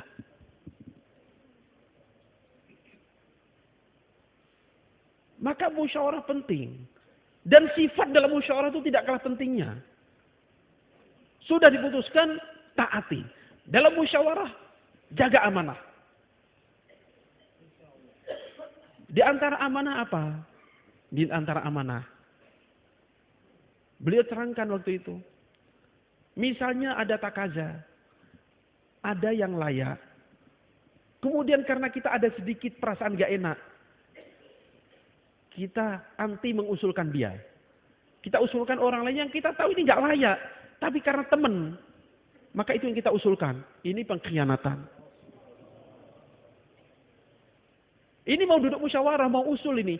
Tapi hatinya belok. Ini pun sudah pengkhianatan kata beliau. Atau misalnya akan ngasih takaza. Misalnya ini.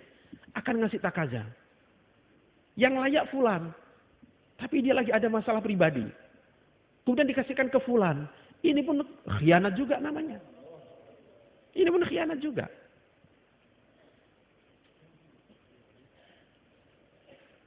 Maka perlunya kita menjaga amanah. Kenapa kata beliau, kata Maulana Ibrahim Damat Barakatuhum, agama itu bukan milik saya, bukan milik kalian, bukan milik kita. Agama itu milik Allah. Agama itu milik Allah. Jangan merasa sebagai pemilik agama, sebagai pemilik usaha agama. Milik Allah semuanya itu. Maka dengan penuh kehati-hatian, dengan penuh ketakutan, dengan penuh amanah, baru bisa diterima. Ini dilanggar, khianat, wallahu a'lam. Umurukum syura bainakum. Semuanya dimusyawarahkan. Bukan merasa sudah ngerti, sudah ini, sudah enggak. Bayangkan Rasulullah SAW saja, beliau ini, Allahu Akbar.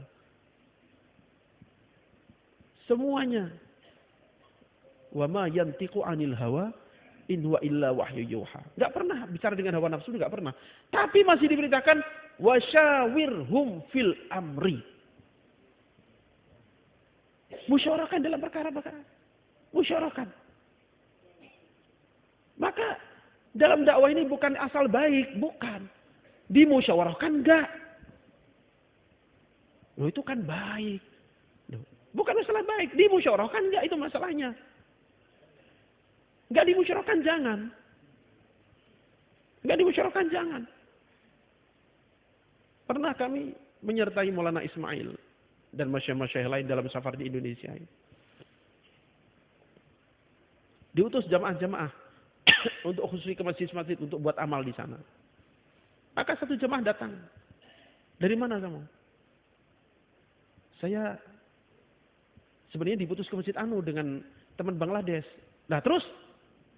Ya kan saya merasa teman Bangladesh sudah cukup karena kami bentuk jemaah sendiri ke Masjid Anu sana. Yang mutusin siapa? Enggak, Maulana di sana. Yang mutuskan siapa? Maulana di sana. Saya enggak tanya itu. Diputuskan siapa? Enggak ada keputusannya. Astaghfirullahaladzim. Mau dibawa kemana agama ini kalau yang mau usaha agama main-main dengan musyawarah? Yang mutuskan kamu ke sana siapa? Kenapa kamu melangkah sendiri tanpa musyawarah? Merah padam aja beliau. Merah padam, marah besar. Itu kan setingkat masyarakat juga. Dimarahin depan kami. Kalian main-main dengan usaha musyawarah ini. Kalian tidak menghargai pengorbanan Rasulullah SAW. Tidak menghargai pengorbanan Maulana Ilyas. Main-main kalian dengan musyawarah ini. Kenapa berani melangkah tanpa musyawarah? Padahal baik ini. Baik. Datang ke masjid buat usaha. Tapi tidak dimusyawarahkan. Jadi nggak baik. Beliau anggap mempermainkan dakwah itu. Mempermainkan usaha agama. Maka kita datang musyawarah ini amanah semuanya. Kita datang amanah, balik membawa amanah juga. Ya diarahkan kerjakan dah gitu saja. Diarahkan kerjakan, arahkan kerjakan. Subhanallah, kita tadi sedikit amanah tabligh fatonah. Cerdas. Kita lihat. Masyayikh Allah. Sifat pengorbanan dan sebagainya. Maka sebenarnya kita mesti bisa memahami terkadang dengan ucapan, terkadang dengan tindakan kita mesti paham sendiri gitu. Itulah fatonah. Jangan minta semuanya didikte A sampai Z. Contoh sekarang. Maulana Ibrahim Damat Barakatuhum. Awal-awal ikhtilaf ini. Tatkala sedang hangat-hangatnya, panas-panasnya. Beliau pulang kampung ke Gujarat. Beliau sakit. Maka ada telepon dari Nizamuddin. Ini Maulana Sa'ad akan menjenguk Tuhan. Apa kata beliau? Silakan menjenguk, tapi jangan bicara dakwah. Jangan bicara markas. Menjenguk saja. Nggak ada bicara dakwah, nggak ada bicara markas. Kalau itu dipenuhi, datang. Kalau nggak usah datang. Bisa dipahami? Maka datang, ya diterima. Karena itu misinya menjenguk saja, udah. Menjenguk saja. Jangan bicara dakwah, jangan bicara markas. Syarat itu dijaga. Nah, beliau pernah ucapkan, jangan berharap akan bersatu lagi kalau ini tidak diterima syura ini. Jangan berharap. Mimpi itu. Sampai ulama-ulama di India, bukan 1-2 orang, banyak saya baca. Saya banyak lupa siapa-siapanya. Sampai mereka berpikir, cobalah orang melihat masa lalu India itu. Ada namanya Syekh Mu'ainuddin Chisti, ada namanya Syekh Nizamuddin Aulia, ada namanya Syekh ini, disebut berapa nama Syekh. Itu di zaman beliau adalah dai-dai hebat. Syekh Mu'ainuddin Chisti rahimahullah berjalan kaki dari Amritsar sampai Dhaka, Bangladesh. Jalan kaki itu. Kalau tidak salah, yang masuk Islam itu ada 1.800.000 orang. Tapi di kemudian hari, tempat beliau hanya menjadi mazar, menjadi dargah saja. Menjadi tempat orang-orang ziarah ambil tabarukan dari makam beliau. Syekh Nizamuddin Aulia pun begitu juga. Dan banyak lagi. Kata ulama-ulama India ini. Maka tidak aneh kalau suatu saat Bangla Wali Masjid pun akan menjadi tempat ziarah kubur saja. Sebab kenapa? Kerja utama ditinggalkan ya sudah. Itu sejarah akan berulang. Sejarah akan berulang. Nah, kembali ke cerita Maulana Ibrahim tadi. Maka Maulana Ibrahim diterima karena ini ziarah. Menjenguk orang sakit. Udah, segitu saja titik. Gak ada lanjutannya. Gak ada lanjutannya. Lalu setelah itu kita dengar beliau ceritakan, kemarin saya dikunjungi dan izin. Gak pernah cerita. Gak pernah sebut itu udah. Itu urusan infirodiya udah, lupakan saja.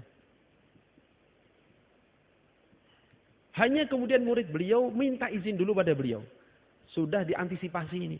Jangan sampai nyebar yang tidak-tidak. Maka murid beliau minta izin pada beliau. Dipersilahkan. Memberitahukan cerita ini. Supaya nggak dibelokkan kemana-mana. Bahwa Maulana Ibrahim menerima kunjungan. Dengan syarat tidak bicara dakwah. Tidak bicara tentang markas. Maka dalam kunjungan itu tidak ada masalah dakwah dibicarakan. Tidak ada masalah markas dibicarakan. Itu namanya ketegasan. Bukan kasar, bukan. Tapi tegas. Kalau nggak gitu umat bingung nanti. Maka dipisahkan. Muslim dengan muslim hubungan apa ini? Muamalah. Oke, jalan. Hubungan apa? Muasyarah, kunjungan. Untuk apa? Jalan. Dakwah. Oh, ntar dulu. Udah beda sudah. Masing-masing saja. Itu Maulana Ibrahim. Orang yang sangat-sangat lembut. Beliau pisahkan ini. Udah. Gak usah mencari dakwah di sini. Selesai udah. Sampai itu tadi beliau izinkan muridnya. Kasih. Sebarkan kabar. Bahwa ini gak ada hubungannya dengan dakwah. Ini hanya kunjungan orang sakit.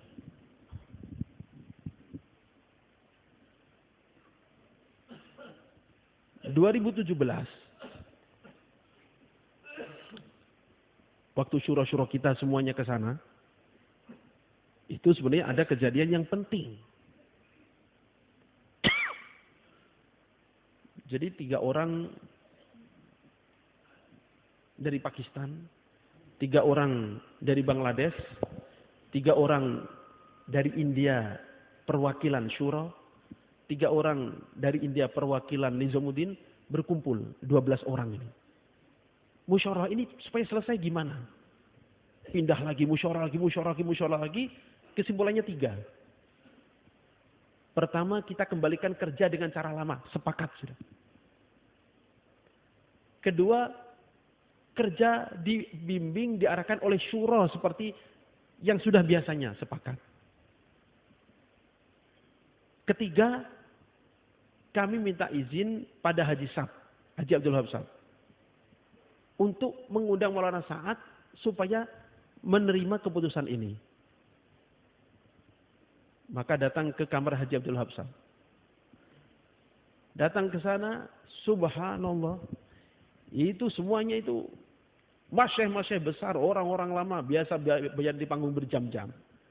Begitu ketemu Haji Abdul Wahab, enggak ada yang berani ngomong. Ayo kamu ceritakan. Enggak, kamu saja. Kamu saja. Enggak, kamu saja. Kamu saja. Wah, saling dorong itu. Akhirnya Bayi Faruk itu yang bicara. Haji Sab, kami ini dikenalkan. Ya. Ada apa? Kami sudah musyawarah, hasilnya pertama, kedua, ketiga, nggak usah. Haji Sahab ini kan, nggak usah. Haji Sahab ini kan, nggak usah. Sampai ketiga kali Maulana Fahim yang mendampingi beliau, Bayi Faruk Sahab, Haji Sahab ini sudah kirim surat khusus pada beliau, menjelaskan ini panjang lebar. Ditepak oleh saya bukan hanya kirim surat, saya kirim orang untuk menjelaskan ini sudah panjang lebar, sudah selesai. Udah gak usah lagi mikir itu. Istighfar kalian semua. Istighfar kalian semua, kerja dengan musyawarah, tawajuh pada Allah, ikhlas karena Allah, hati orang-orang Allah yang datangkan nanti. Dah bubar sana kata beliau. Nah, apa kira-kira di antara kita ada yang lebih paham dakwah daripada beliau kira-kira?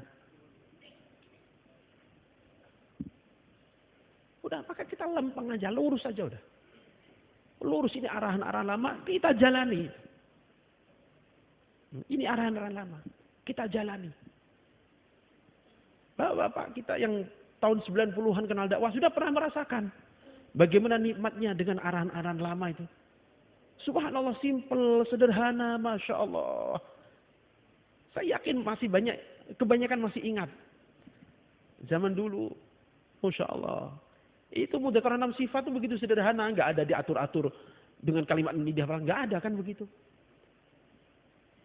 Ini mudzakarah 6 sifat. Diseragamkan. Diatur kalimat-kalimatnya. Gimana rasanya kalau mudzakarah? Udah hambar, udah tahu lanjutannya ini sambil ngantuk-ngantuk, kan begitu kenyataannya. Sampai subhanallah, ada satu daerah, satu kejadian, satu orang tugas mudzakarah. Sesungguhnya dia mulai Allah Subhanahu wa taala menjadikan salah. Loh, gimana? Sesungguhnya Allah. Enggak ada sesungguhnya. Ada di bukunya ada ini. Sesungguhnya Allah. Enggak ada. Allah Taala. Oh, bukan sesungguhnya. Loh, itu ngomong itu aja akhirnya bertengkar. Bayangin, masalah sepele jadi pertengkaran. Coba Bapak ingat-ingat. Yang keluar 3 hari tahun 90-an. Itu orang baru keluar 3 hari sekali. Pulang tuh bawa oleh-oleh. Apa oleh-olehnya? Insya Allah hampir semuanya. Apa oleh-olehnya? Barang siapa menjaga sholat dengan khusyuk dan khudu. Di awal waktu. Di masjid, tempat adhan yang dikumandangkan, dan berjamaah, Allah berikan 5 jaminan. 1 di dunia, kemudian 1, kemudian di alam kubur, di alam mahsyar. Hafal itu. Pulang tuh hampir semua oleh-oleh minimal itu hafal dan bisa dakwah. Beli bensin dakwah, naik angkot dakwah, naik bis dakwah. Modalnya hanya itu, 1 fadilah itu. Tapi berkah. Bener gak? Kita udah merasakan. Sederhana emang, tapi berkah, hasilnya nyata. Coba jujur aja, yang pondok-pondok di mana-mana dibuka, anak-anaknya dimasukkan ke pesantren tahfidz itu kan gara-gara mendengar hadis di fadilah amal. Barang siapa membaca Al-Quran, menghafalkannya, menghafalkan halalnya, yang haram diharamkan, maka dimasukkan surga dan diberi kesan beri syafaat 10 orang gara-gara itu pada masuk pesantren. 1 fadilah aja, subhanallah. Itu namanya berkah itu. Memang sederhana, tapi keberkahan nampak. Masya Allah, orang pulang, Allahu Akbar, ketemu saudarinya dakwah tentang sholat. Ketemu temannya dakwah tentang sholat. Sederhana, berkah. Mau milih yang mana? Sederhana berkah atau kelihatan rumit, canggih, gaya, tapi pulang nggak ada apa-apa. Ini kita udah rasakan. Ini yang kuno ini, Masya Allah. Kuno. Yang original peninggalan masa lalu ini. Ya, kuno ini makin antik, makin dicari. Makanya kita tawajuh, cari tazkiran baru insya Allah.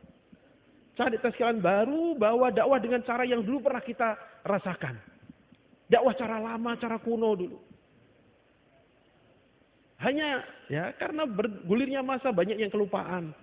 Yang lupa kita tanya pada yang sudah lama-lama itu. Maka kita, 3 hadraji itu gimana sih? Ya kita sudah lama, sudah pernah merasakan semua. Ya itulah arahan 3 hadraji. Yang mudah, sederhana, Masya Allah. Bapak ingat-ingat, sejak kapan ada data yang susah-susah itu? Dulu kan nggak ada ya. Tapi jamaah keluar di mana-mana, perubahan di mana-mana. Masya Allah, hampir setiap orang habis keluar, duduk di bis, kenalan langsung dakwah. Duduk di angkot, kenalan langsung dakwah. Masya Allah, sampai mau ditilang, didakwahin dulu. Itu yang kita inginkan tuh. Bawaan sebagai da'i itu kebawa kemana-mana. Bukan mau gagah-gagahan, bukan.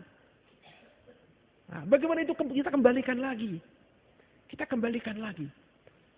Kita dakwah cara lama lagi. Hidupkan lagi jur-jur. Profesi jur-jur. Kumpulan-kumpulan. Subhanallah. Waktu bulan Ramadan tahun yang lalu. Satu jamaah dari Aligar datang ke Bandung.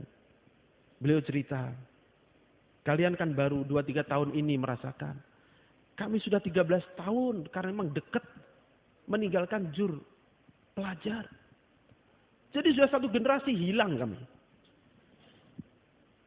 Gak tahu sudah pada kemana itu.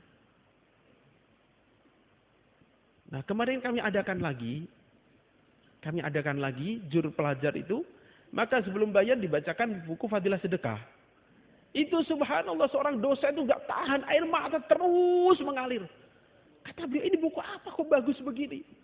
Ini Fadilah Sedekah. Masya Allah, gak nyangka ada buku sebagus ini. Masya Allah, nangis. Begitu beliau ngomong begitu, saya pun ingat. Buku Fadilah Sedekah saya di mana ini? Udah lama tersingkir dengan Muntakhab. Gak kebaca. Pulang, ya Allah, sudah bertumpuk debu. Allah Akbar. Padahal itu buku Allah Akbar. Judulnya sederhana. Fadilah Sedekah. Tapi dalamnya perbaikan muamalah, perbaikan muasyarah, perbaikan akhlak. Dulu tatkala ini digalakkan, itu ditaklimkan, Masya Allah. Sering kita dengar Karguzari. Orang pulang 3 hari. Ada seorang penjahit pulang 3 hari. Dia datang ke pelanggan-pelanggannya. Kenapa?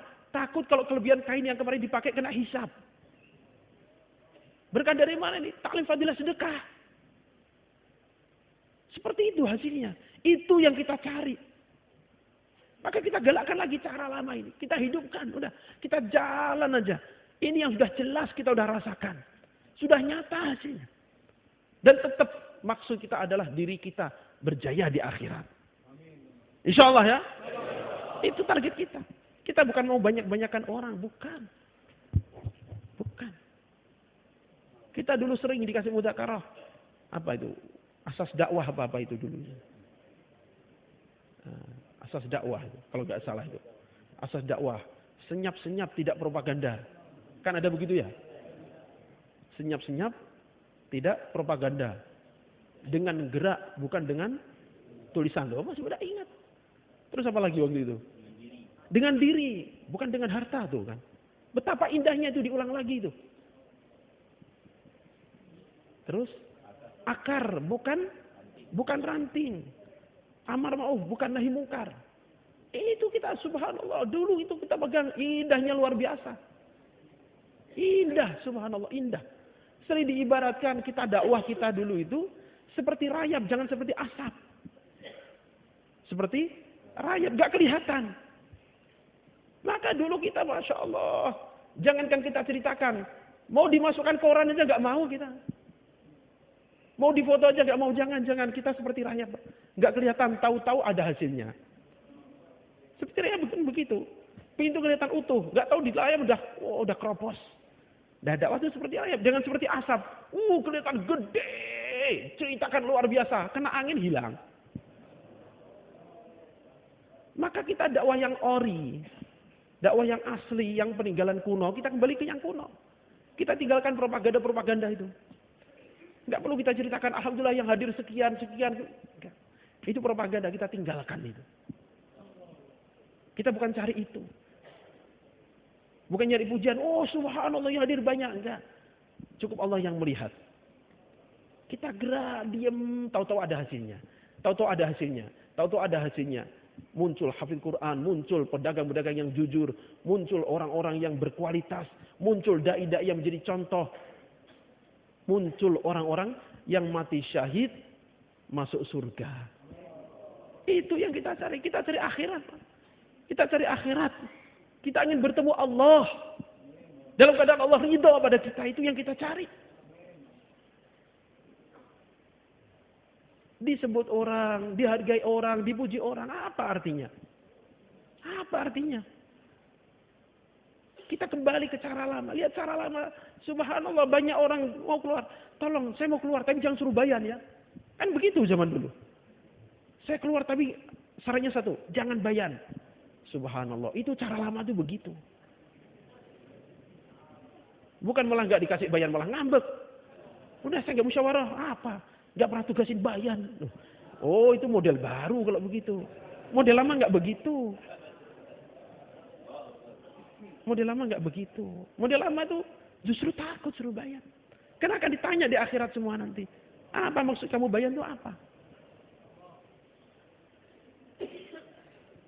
Berapa banyak dulu jamaah, Masya Allah, diem aja. Pada gak berani bayan. Pada gak mau.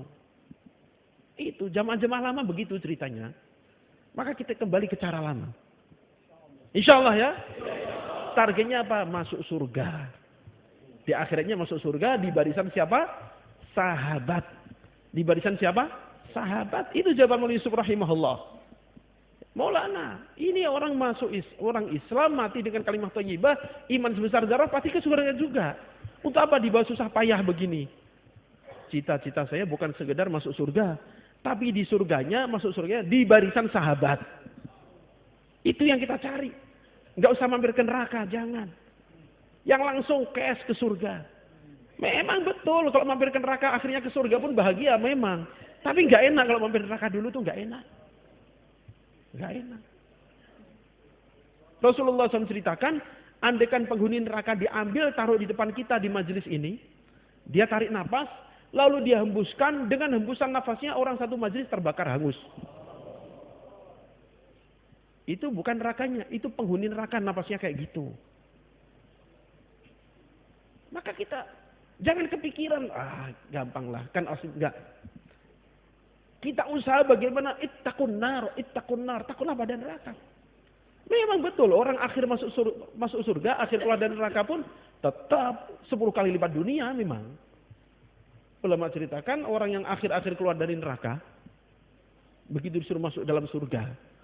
Ini kan namanya di neraka tiap hari melihat kalajengking, melihat ular, melihat palu, melihat duri, melihat air mendidih, wah melihat gitu. Begitu masuk surga, kelihatan bidadari melongo dia. Ini makhluk apa cantik sekali ini. Itu dipelototin 40 tahun nggak kedip. Apa ini? Akhirnya kata bidadari loh, saya ini istri kamu. Ya Allah, istri saya katanya.